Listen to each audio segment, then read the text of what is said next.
Hoeveel spiermassa kun je aanzetten in 12 weken tijd? Wij gaan het voor jullie testen. Wij gaan ons lichaam op de proef stellen als proefkonijnen, zodat jullie kunnen zien wat het waard is om 12 weken te bulken. Ga dit niet altijd volhouden. Dat heeft me heel erg geholpen om toch te accepteren dat je niet de grootste hoeft te worden. Er is altijd iemand die groter is. Ja, als dit geen deadline had en geen einddatum had, dan was ik echt wel gestopt.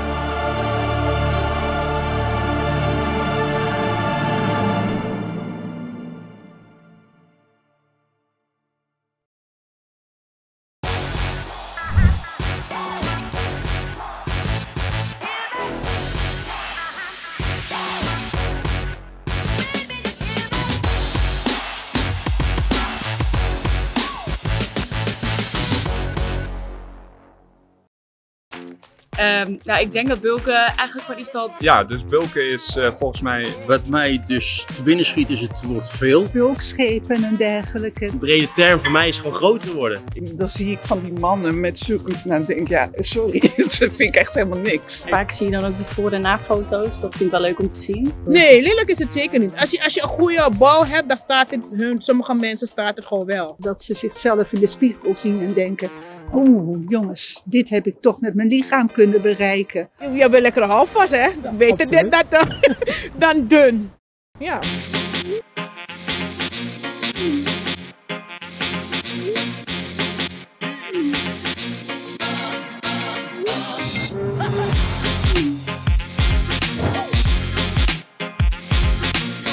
Hallo allemaal.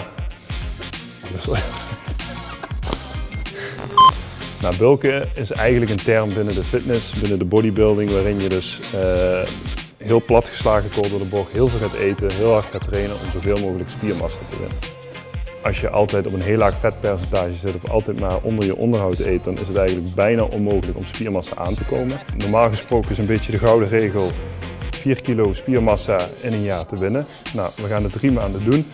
Dus in theorie zouden we ongeveer 1 kilo kunnen winnen, maar we gaan kijken of we die grens kunnen doorbreken.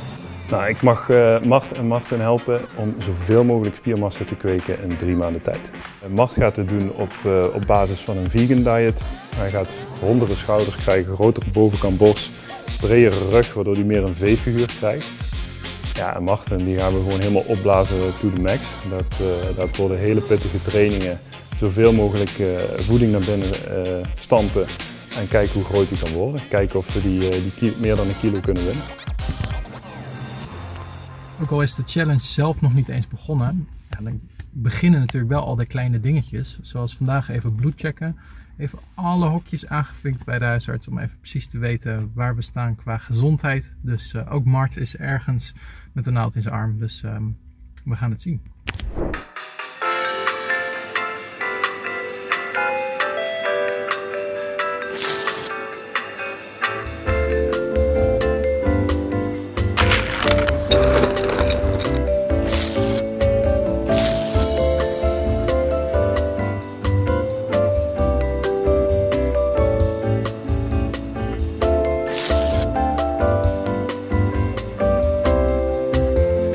Je hebt ook mager of normaal gehakt? Deze is... Wat voor gehakt heb je nodig? Ja, runder gehakt. Dat heb ik wel. Ja. Okay. Zo. Perfect. Dankjewel. Zet hem erin. Omdat er meerdere wegen naar Rome zijn, sprak ik met Brian Wolters. Iemand die zijn lichaamsgewicht wist te verdubbelen door middel van dirty bulken. Ik ben benieuwd hoe hij daarop terugkijkt en wat wij daarvan kunnen leren. Brian, als ik denk aan bulken, dan denk ik echt aan jou. Je bent echt enorm geworden door te eten. Hoe heb je dat gedaan? Toen ik zo zwaar was, toen had ik rond de 6.500 calorieën per dag. Ik was wel echt een ander mens geworden. Ja. Maar het was ook echt gewoon een dagtaak om al dat eten binnen te krijgen. Ik weet dat ik wel eens op de wc een pak melk aan het drinken was. En dat ik dacht van oké, het is nu letterlijk tegelijkertijd zeg maar, het verkeer aanvullen.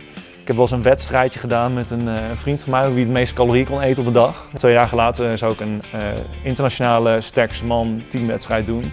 Dus ik wilde laden. Toen ben ik dus de dag daarna, toen stond ik op en toen had ik zo'n kiloknallenbak shawarma en dat toen opgegeten als ontbijt. En toen lag ik 3 kwartier later lag ik zo op bed.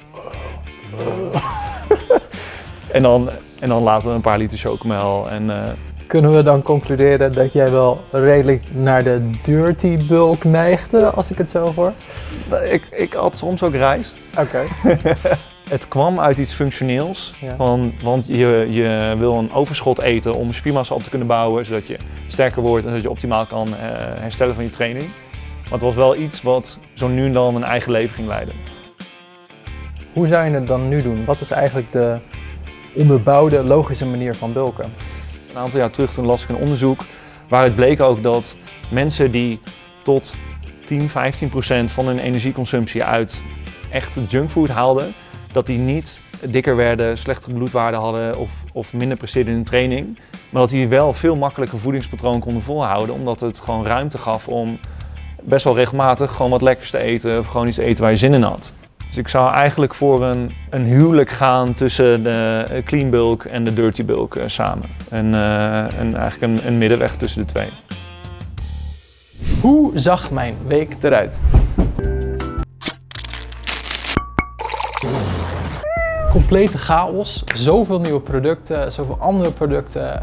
Hoe moet ik ze klaarmaken, wanneer moet ik ze eten? En mocht je dan een beetje benieuwd zijn hoe dat er eigenlijk allemaal uitziet, zo'n dieet.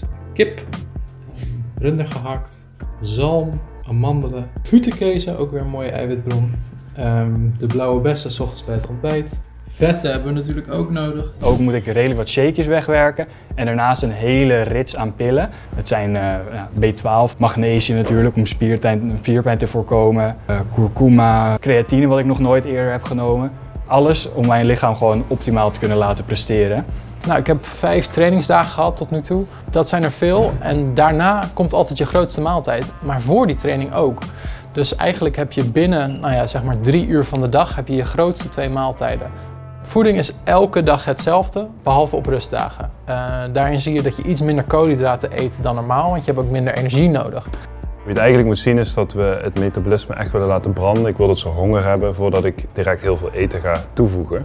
Ze hadden allebei een klein laagje vet, dus het is niet erg dat we ze heel eventjes een klein beetje terugtrekken qua eten. Dat ze een klein beetje afvallen en vanuit daar gaan we dat nog 1 weekje denk ik doortrekken en dan gaan we langzaam eten bijschalen. En ik wil ze ook vooral laten zien hoe hoog de intensiteit moet zijn om spieren te kweken.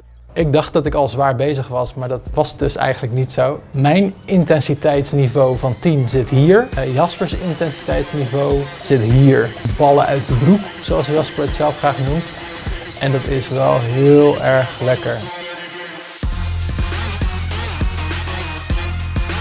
Ballen uit de broek.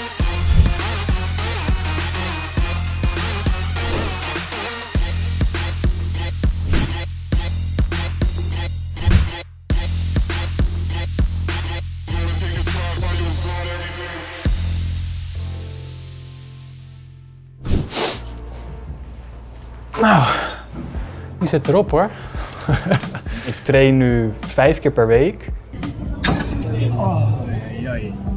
Maar nu moet ik zoveel doen en dan krijg ik ook zoveel feedback van Jasper dat ik echt denk, oké, je doet echt gewoon al jarenlang fout. En dat is wel echt grappig om te merken. En nu ik dat allemaal een beetje onder de knie begin te krijgen en de feedback van Jasper meeneem, kan ik echt aan de bak. En daar heb ik echt heel veel zin in. Heel veel zin om door te gaan. Ik kijk echt uit naar elke workout. En ja, ik merk nu al dat mijn lichaam voelt anders. En ik ben heel benieuwd hoe het er ook uit gaat zien.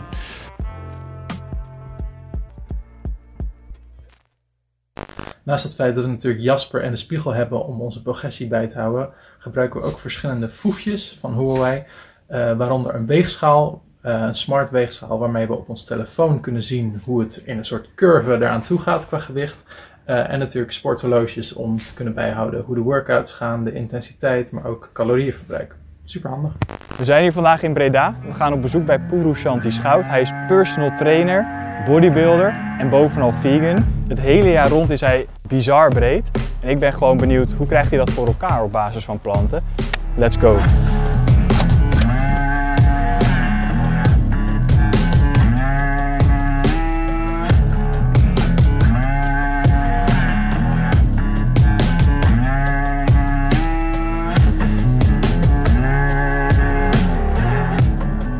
Je bent nu 3 jaar vegan, daarvoor had je dierlijke producten. Hoe is die transitie verlopen?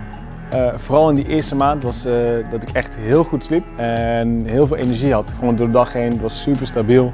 Het enige waar ik een soort van moeite mee had is dat in mijn hoofd dat ik nog bang was van hou ik mijn gains wel, weet je wel, ga ik alles straks verliezen. En het tegendeel zeg maar werd bewezen. Maar hoe weet je zeker dat het door de plant-based diet komt en dat het niet een soort van placebo-effect is? Door alles wat je om je heen ziet. Omdat ik uiteindelijk alles ben gaan tracken. En daarin heb ik eigenlijk gewoon gezien dat ik nu qua micronutriënten overal veel meer binnenkreeg. Ook veel meer antioxidanten. Mensen zijn dus bang dat ze een ijzertekort oplopen. Waar kan je dat dan vandaan halen? Het grappige is, ik heb nog nooit zoveel ijzer binnengekregen. In heel mijn leven niet. Sinds dat ik nu vegan zeg maar leef. Er is ook nog een extra trucje, eigenlijk wat iedereen heel simpel kan doen. Om zijn ijzerabsorptie zeg maar omhoog te gooien. Dus gewoon nog meer ijzer binnen te krijgen. En daar hoef je niet per se meer voor te eten. Het enige wat je moet doen is vitamine C toevoegen. Ik doe bijvoorbeeld standaard elke dag een green smoothie drinken. Waarin dus onder andere boerenkool zit. Daar zit superveel ijzer in, nog meer dan in spinazie. Spinazie zit ook, maar vooral in boerenkool zit heel veel ijzer. Voeg daar dus inderdaad vers fruit aan toe. Of diepvriesfruit waar dus vitamine C in zit. En die absorptie gaat omhoog. Daarnaast eet ik ook standaard elke dag linzen en bonen. En daar doe ik dan ook weer altijd limoensap overheen. Of iets anders, wat dus ook weer die ijzerabsorptie boost. Je hebt een hele hoop mensen thuis die gaan dit zien en die hebben nog steeds zoiets van ik moet mijn kip eten voor mijn spierballen. Wat zou jij tegen hen willen zeggen? Wat voor advies kan je hen meegeven? Verander je rijst naar een eiwitrijke bron, dus ofwel bonen, ofwel linzen, of in ieder geval iets wat meer eiwitten bevat. Quinoa kan bijvoorbeeld ook. En kijk daarnaast om dus inderdaad echt gewoon een plant-based protein source, dus een eiwitbron te pakken zoals tofu of tempeh. Of desnoods een van het vegan gehakt. Mijn gouden tip voor iemand die vegan gaat bulken is blijf gezond eten. Bij het bulken denken we vaak aan alles eten wat je ziet, alles kan erin, maakt niet uit snoep, omdat als we maar die calorieën omhoog krijgen. Want uiteindelijk maak je daar alleen maar meer vet mee aan, waar je uiteindelijk ook weer af moet trainen. Als je aan het bulken bent, moet je wel echt scherp blijven, dat je wel echt ten alle tijden maximaal uit je training haalt. Want uiteindelijk dat maximale uit je training halen zorgt ervoor dat je uiteindelijk zeg maar, meer stimulans binnen je spieren creëert, waardoor je uiteindelijk je spieren willen en blijven groeien.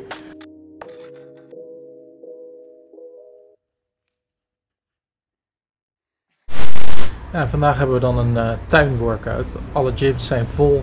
Je moet van tevoren boeken, dus dat is niet ideaal, maar dan doen we het toch gewoon zo.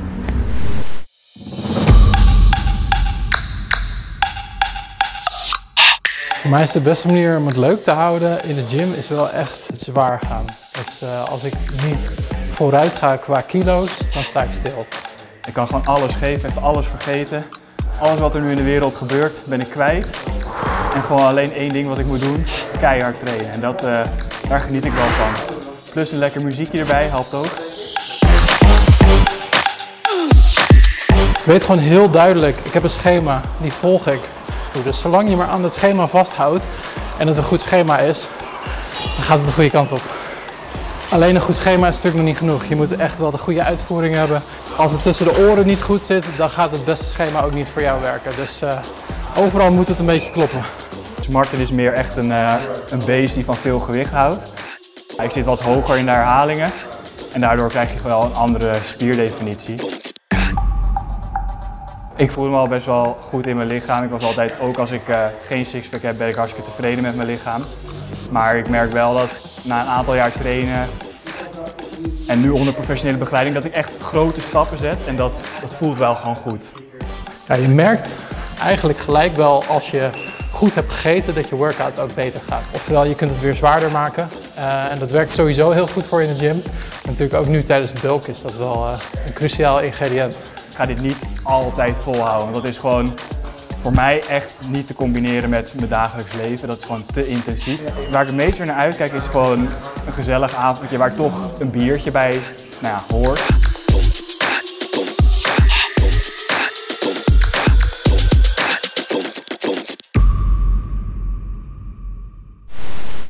Even kijken wat we hier hebben. Kijk. Ja, vandaag ga ik dus 1 nacht weg. Hotelletje met mijn vriendin. En dan ziet dat er ongeveer zo uit. Ja, voorgebakken, gehakt, de kaas gaat mee. Hier nog kip voor morgen. Het is maar 1 nachtje, maar toch. Alles moet erbij. Supplementen zitten hier onderin, appels, Weer een rijst koken en een zak brood. Ja, het is een hoop gedoe, maar weet je, ik krijg er wel een hoop spieren voor terug.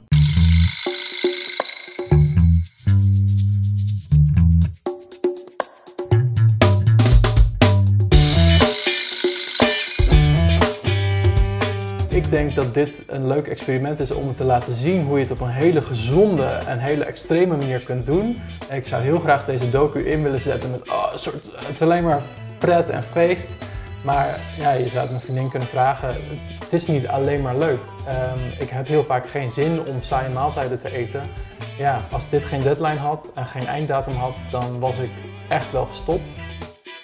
Ik dacht eigenlijk altijd, droog trainen is super zwaar. Bulk is een beetje de fase ervoor. Lekker veel eten, een beetje trainen, groot worden. Nu hoor ik eigenlijk omheen dat bulken toch echt veel zwaarder is. Want daar maak je het verschil. Daar moeten die spieren gekweekt worden die je later gaat terugzien. Bulken gaat niet om voeding. Ja, het gaat ook om voeding, maar het gaat vooral om trainen. Terwijl ik dacht... Je had je nou gewoon mijn citaat?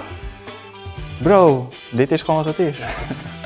Je hele leven, je hele 3 maanden is één grote planning. Qua voeding en qua training en alles daaromheen. Je mag niet even een rondje hardlopen, want dat kost er calorieën. Ja, het is veel geregeld. Ja, het is veel geregeld. Als je opstaat, dan sta je een uur eerder op dan je wil, omdat je eigenlijk je voeding moet inwerken. Dan ga je 2 uur trainen, 1,5 uur. Dan kom je eruit, dan ben je alweer met de volgende maaltijd bezig. Die 2 uur trainen neemt gewoon de halve dag in beslag. Dat is een kort antwoord. Sorry.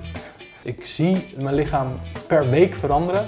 Holy shit, ineens zit hier een grotere borst of mijn schouderkop. En het is echt heel leuk om je lichaam zo te zien veranderen. En dat effect wordt alsmaar erger. Ik zie mezelf echt opvullen. Ik voel me een beetje een gans, maar wel een gezonde gans. Ja. Wat was de vraag ook weer precies? Ik zag een foto van mezelf na dus 4 weken bulken eigenlijk. En ik dacht, valt toch wel een beetje tegen. Toen legde Jasper de foto van 6 weken geleden ernaast. En dat is wel echt een wereld van verschil. Ik ben in mijn taille nog meer afgenomen. Ja, echt nog dunner geworden. Ik zie nog niet helemaal voor me hoe ik er over 6 weken uitzie. Jasper heeft King Kong op mijn trainingsschema geschreven. Nu zie ik dat nog niet, maar als dat wel zo blijkt, dan daar ben ik wel heel benieuwd naar. Hey! Hoe is het? Goed. En met jullie? Ik heb eindelijk de 100 kilo nu gepasseerd. Ik ben op 96,6 begonnen uit mijn hoofd. Wat kunnen we nog een beetje verwachten, los van calorieën? Blijft het qua trainen een beetje zo of gaan we een andere boeg op? We gaan jouw calorieën proberen op te voeren. Maar niet ten koste van te veel vet te gaan opslaan. Maar ik wil wel even kijken hoe ver kunnen we gaan. Voor Mart wil ik eigenlijk op dezelfde voet doorgaan. Wat meer afwisseling en oefeningen. En nog meer eten. En dat zal inderdaad uiteindelijk iets van 5.500 tot 6.000 calorieën zijn op het einde. Hoe vertaalt dat zich, die 600 calorieën extra? Kijk, als je zoveel eet, dan is het fijn om voedselbronnen te pakken die je goed kan verteren en die je al gewend bent. Ontzettend bedankt voor deze toelichting. En wij gaan gewoon nog even knallen. Ik heb er zin in. Zeker. Jullie bedankt. Hoi hoi.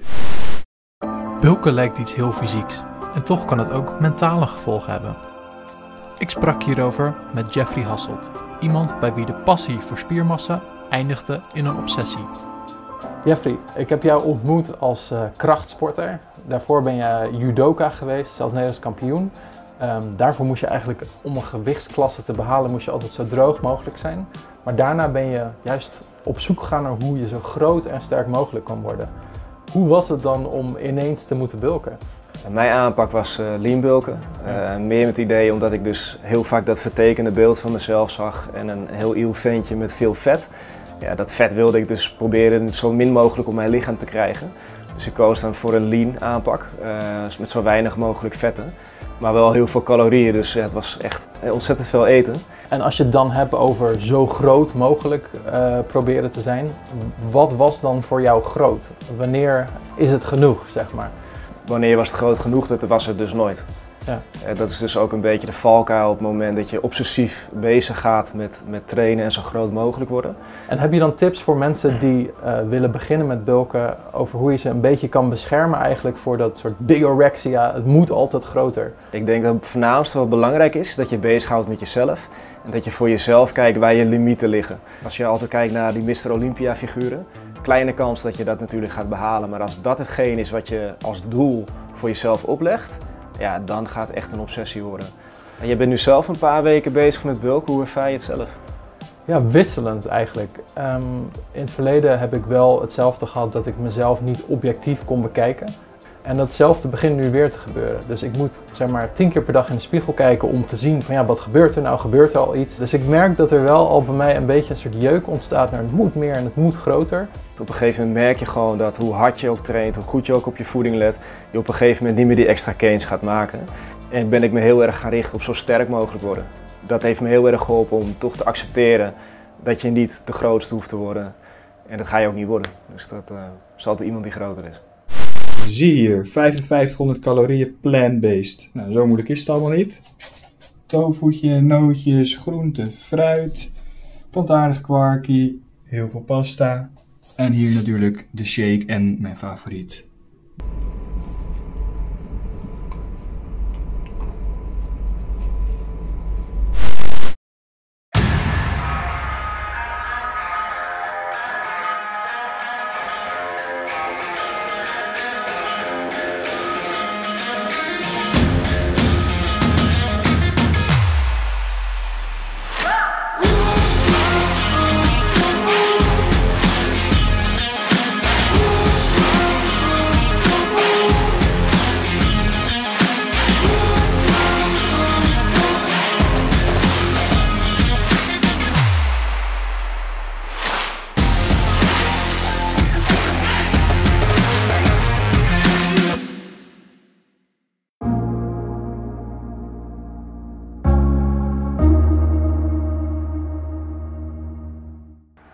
Uur 's ochtends, kom net terug van krachttraining, keihard gewerkt.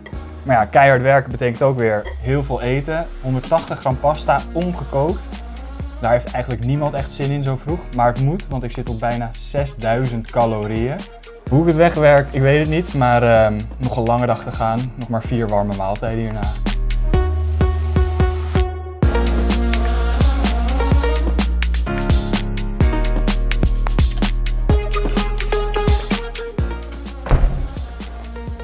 Wij gaan naar de gym, daar zit Jasper op ons te wachten en hij gaat ons leren poseren. En dan gaat hij proberen om ons nog groter te doen lijken dan we al zijn. En ik heb gewoon geen idee hoe hij dat gaat doen, maar ik ben heel benieuwd.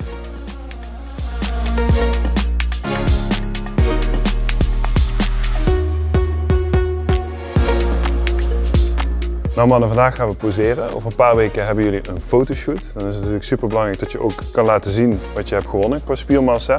Dus dat gaan we vandaag oefenen. En gouden regel nummer 1 is, trek nooit je shirt uit als je nog niet opgepompt bent. Dus we beginnen met oppompen.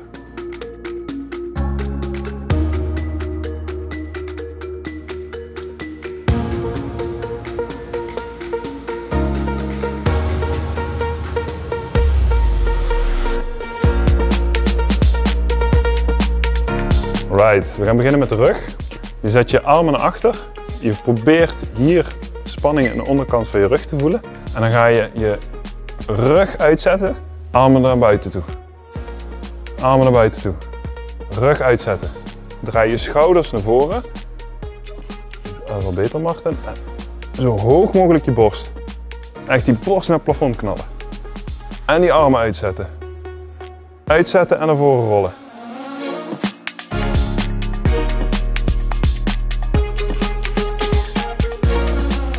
Dus, poseren. Hoe vond je het gaan? Ik vond het erg vermakelijk. Ik Ik voel me niet per se een bodybuilder hierdoor.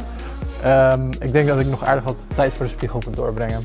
Ik ook. Ik vond wel dat mijn rugpost best wel lekker ging. Dus we hebben nog 2 weekjes om het onderste uit de kant te halen. Ik denk wel dat dit verschil maakt. Als je dit goed kan, dan heb je wel echt 20% meer zichtbaar effect, denk ik. Ja, je moet gewoon echt goed kunnen. Ik ga zo door het leven voortaan.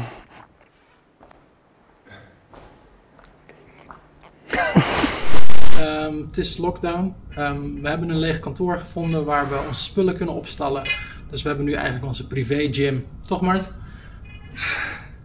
Hartstikke blij mee. Ja, dus nog even pompen, laatste paar dagen en dan shooten maar. Dus komt helemaal goed. Tot dan!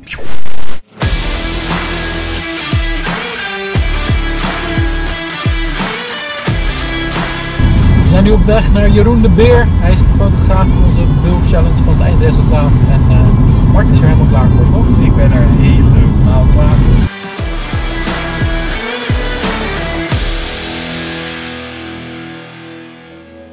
Hey, oude bulkbaas. Hey, hulpie. Zo, hoe voel jij je? Ik voel me echt wel top, man. Het is zo leuk om dit gedaan te hebben, met jou ook. Maar ook gewoon het resultaat en de begeleiding en de foto's vind ik ook heel leuk om terug te kunnen kijken. Een zware reis, maar een gezellige reis. Ja. En een reis waar we heel trots op zijn, maar echt heel trots. Ik heb het wel onderschat. Het was misschien wel zwaar, maar het was wel super effectief. Want ik bedoel, we hebben die DEXA teruggekregen. Die resultaten daarvan, bizar. Hoe kun je zoveel spiermassa aankomen in zo weinig tijd? We hebben in 3 maanden tijd 3 metingen gedaan met DEXA. Voor, tijdens en na afloop van de trainingsperiode. Ja, daarmee kunnen we zien wat er van binnen heeft plaatsgevonden. En voor Mart geldt dat hij 4 kilo is aangekomen, waarvan 4 kilo spiermassa. Bijna geen verschil in vet. En voor Martin geldt dat er 4,5 kilo is aangekomen, waarvan 3,7 kilo spiermassa. Hoe weinig vet erbij is gekomen en Mart zelfs geen vet. Ja goed, als coach kan je dan alleen maar heel lekker slapen en tevreden zijn. Had ik echt niet verwacht, want die mensen daar waren ook gewoon met stomheid geslagen toen ze deze resultaten van ons zagen. Ja. En dat was wel echt dat ik dacht, we hebben wel echt iets geflikt.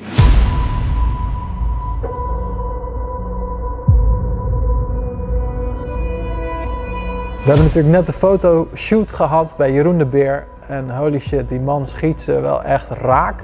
Bovenschouders, alles sprong eruit. Ja, ik ben echt onder de indruk van wat we hebben neergezet.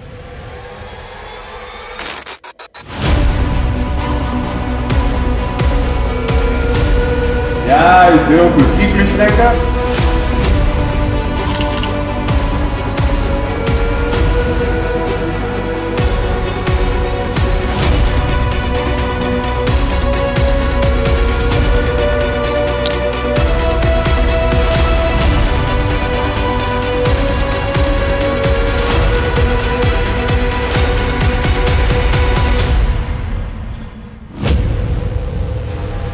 Voor ons zit het erop. Ontzettend bedankt voor het kijken en iedereen die ons heeft geholpen. En wil je nou zelf ook zoiets proberen? In de omschrijving vind je precies wat wij hebben gegeten en hoe we het hebben aangepakt. Dus heel veel succes. En wij gaan lekker eten.